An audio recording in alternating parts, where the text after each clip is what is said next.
Hello everyone, welcome to my game design YouTube channel. Today here I'll be showing you guys a quick preview of my combat design project. I'll go ahead and play it right now.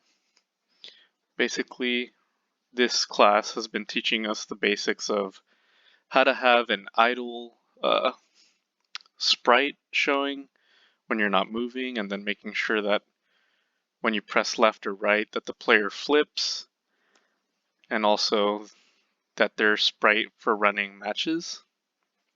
As you can see here, going right and left a bunch of times. It's pretty responsive.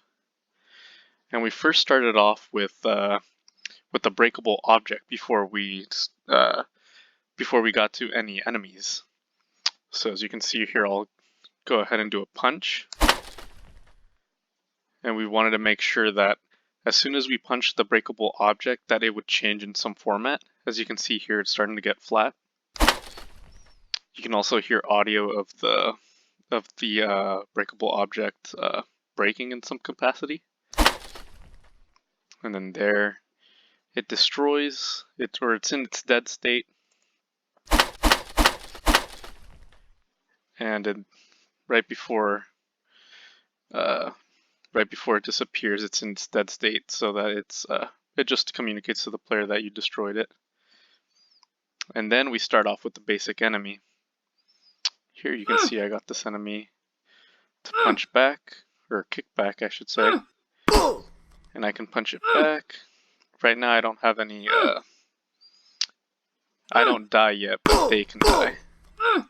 As you can see there, they die, they're in their dead state for a few seconds before they disappear. So yeah, we started off with these easy enemies.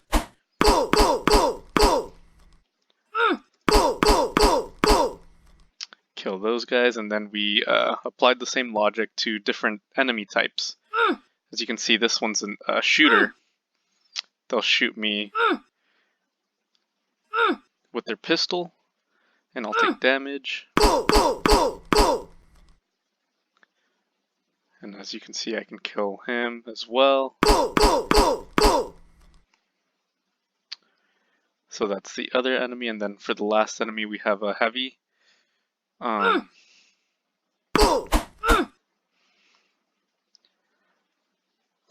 they're supposed to fight back, and they're not supposed to take damage. Well, they can take damage, but when they're in their attacking phase, that's the only difference, is that they can't get hurt when they're attacking for that heavy boss. But we'll go over here.